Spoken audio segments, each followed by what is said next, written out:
What's going on, everyone? We've got a few more upgrades for the RZR that we're going to do.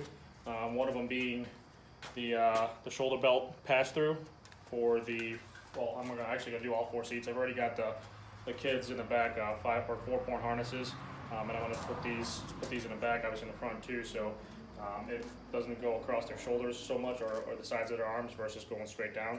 So we're going to do that upgrade, and then this obviously comes with, you know, all the directions and everything, and kind of a how-to on where to cut and everything.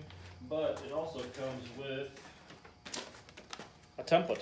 So you cut the template out and put it on the back of the seat where it's plastic, and you can scribe it or permanent marker or whatever you want to do, and hopefully it'll make the cuts in the right spot.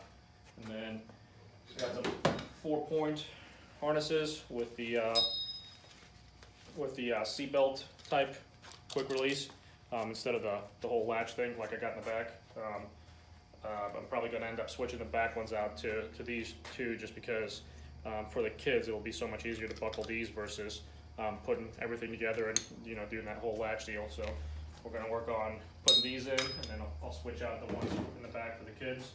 And then also got the little plug to complete the circuit for the seatbelt, the bypass, or whatever you want to call it.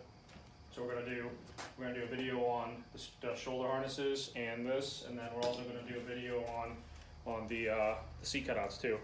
So we're gonna hopefully be able to show everyone how to do that, and it'll be a learning experience for me too. So we'll see how that goes. But we'll be doing all those in the next few days. Stay tuned.